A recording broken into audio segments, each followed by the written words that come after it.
69,000 शिक्षकों की भर्ती में कथित धांधली के खिलाफ पिछले 5 महीने से छात्र लखनऊ में प्रदर्शन कर रहे हैं। इनकी मांग है कि 22,000 नई सीटों के लिए भी परीक्षा हो।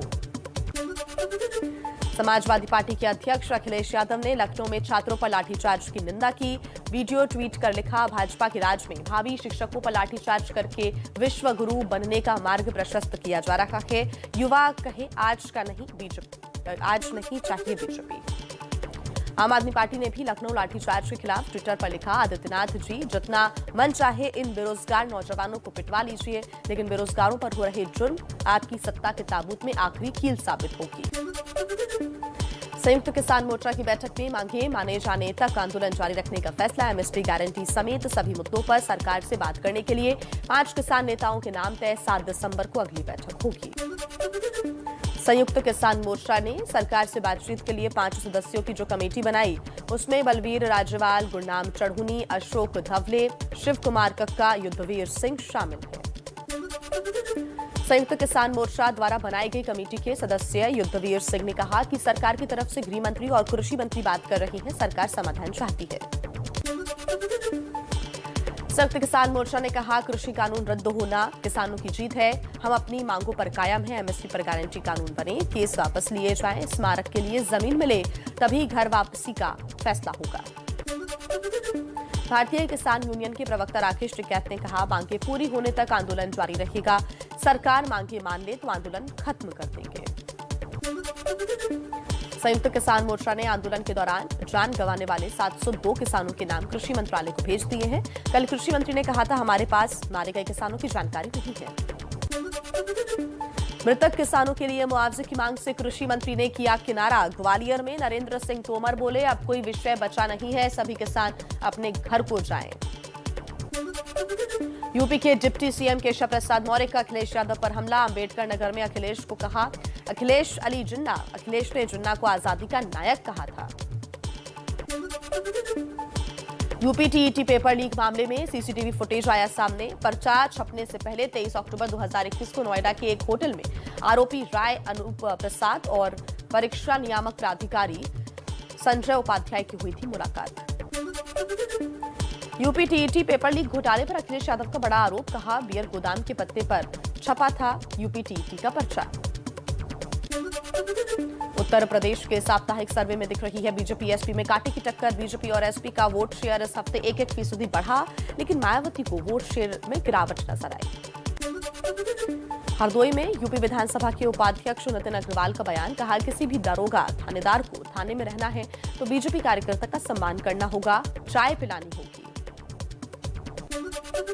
यूपी के सीएम योगी आदित्यनाथ आज 2 दिवसीय दौरे पर वाराणसी जाएंगे। काशी विश्वनाथ कॉरिडोर के उद्घाटन की तैयारियों की समीक्षा करेंगे। 13 दिसंबर को कॉरिडोर का लोकार्पण करने वाले हैं पीएम।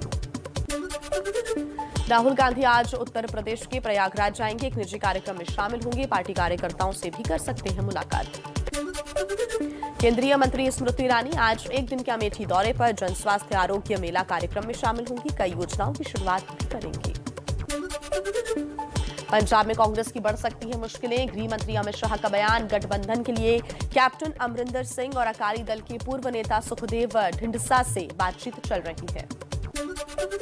पंजाब कांग्रेस अध्यक्ष नवजोत सिंह सिद्धू ने कहा, भारत पाकिस्तान के बीच व्यापार खुलना चाहिए ताकि किसानों को फसलों का सही दाम मिले। असम के मुख्यमंत्री हेमंत बिस्व शर्मा का बयान, भारत में मोहम्मद गौरी के आक्रमण से पहले सब हिंदू थे, हिंदू मुसलमान 300 साल से शुरू हुआ है। मध्य प्रदेश में 3 चरणों में होंगे पंचायत चुनाव। 6 जनवरी, 28 जनवरी और 16 फरवरी को डाले जाएंगे वोट। चलिए कुछ और सियासी खबरें आप तक पहुंचाएं तेज रफ्तार में। आरजेडी अध्यक्ष लालू यादव की मोदी सरकार को चेतावनी, कहा जातिगत जनगणना नहीं हुई तो पूरे देश में प्रदर्शन करेंगे, सभी पार्टी के लोग हमारे साथ। बिहार में खाद की कमी पर सियासी घमासान, पप्पू यादव ने 10 दिसंबर से आंदोलन करने का ऐलान किया। सुपौल में किसानों का हंगामा। लालू के बेटे तेज प्रताप की दरियादिली, पटना में बच्ची को दिया आईफोन, कहा इस पर पढ़ाई करना। देश में कोरोना के नए वेरिएंट ओमिक्रॉन के चौथे मरीज की पुष्टि हुई। दक्षिण अफ्रीका से ठाणे के डोंबिवली लौटा शख्स ओमिक्रॉन से संक्रमित पाया गया। कल्याण डोंबिवली महानगर पालिका के मुताबिक ओमिक्रॉन से संक्रमित शख्स पेशे से मरीन इंजीनियर है। वो अप्रैल के महीने से केप टाउन में एक जहाज पर तैनात था, इसलिए वैक्सीन नहीं लगी। ओमिक्रॉन के बढ़ते खतरे के बीच हाई रिस्क वाले देशों से मुंबई आने वाले यात्रियों के लिए बीएमसी ने 7 दिन का क्वारंटीन अनिवार्य किया।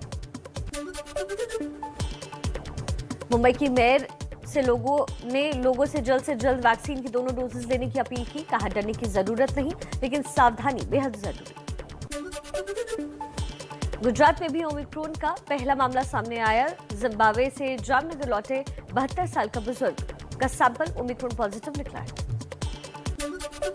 दिल्ली में कोरोना नियमों का उल्लंघन करने पर एयर इंडिया और ईरान की निजी एयरलाइंस कंपनी को नोटिस जारी किया गया। गया के महाबोधि मंदिर घूमने आए मंगोलिया का एक नागरिक कोरोना पॉजिटिव पाया गया है। जांच से पहले मंदिर के गर्भगृह में जा चुका था संक्रमित। ओमिक्रॉन पर आईआईटी कानपुर का पहला डेटा एनालिसिस। कहा जनवरी में आ सकती है कोरोना की तीसरी लहर, लेकिन नेचुरल इम्यूनिटी की वजह से भारत में ज्यादा लोग बीमार नहीं होंगे।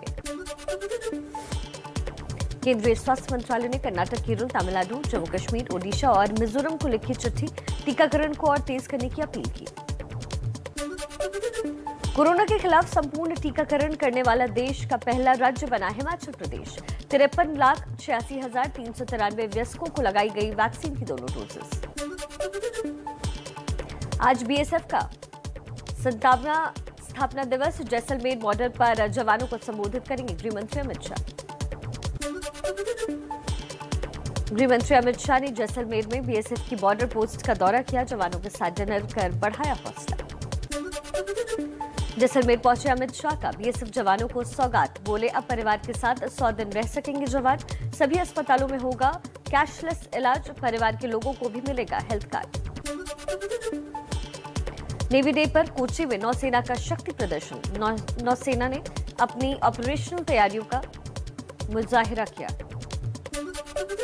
जम्मू कश्मीर के अवंतीपोरा में संदिग्ध आतंकी ने रेलवे पुलिसकर्मी पर फायरिंग की। हमले में बाल बाल बचा पुलिसकर्मी। हमलावर की तलाश के लिए सर्च ऑपरेशन अभी जारी। ओडिशा आंध्र प्रदेश के लिए राहत की खबर। बंगाल की खाड़ी से उठा जवा तूफान कमजोर पड़ा। भारी बारिश होगी, लेकिन ज्यादा तबाही के आसार नहीं। आज दोपहर तक पूरी पहुंचने की संभावना। जम्मू कश्मीर में अगले 2 दिन तक बर्फबारी होने के आसार। श्रीनगर में तापमान 0 के करीब पहुंचा। पहलगाम में पारा -2 डिग्री सेल्सियस। दिल्ली से सटे गुरुग्राम में प्रदूषण की वजह से सभी स्कूल बंद किए गए। अभिभावकों ने कहा सरकार करे चिंतन, बच्चों की पढ़ाई हो रही है खराब। त्रिपुरा के मुथुपुर में त्रिपुरा स्टेट राइफल्स के जवान ने अपने 2 अफसरों की गोली मारकर हत्या की। वारदात के बाद आरोपी ने सरेंडर किया। बिहार में बेखौफ अपराधी आरा में लूट का विरोध करने पर इंस्पेक्टर के भतीजे की गोली मारकर हत्या कर दी गई। साथ जा रहे शख्स को भी जख्मी किया। दिल्ली के मंडावली में जुए के अड्डे पर पुलिस की छापेमारी। 29 जुआरी गिरफ्तार किए गए। 4,20,000 रुपए कैश और 2 देसी कट्टे बरामद। पंजाब के तरन तारण में दिन दहाड़े एचडीएफसी बैंक में 50 लाख रुपए की लूट। पुलिस की वर्दी पहनकर आए थे बदमाश।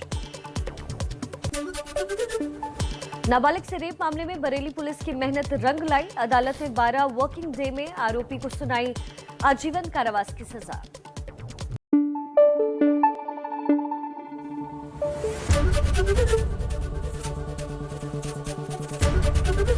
एबीपी न्यूज आपको रखे आगे।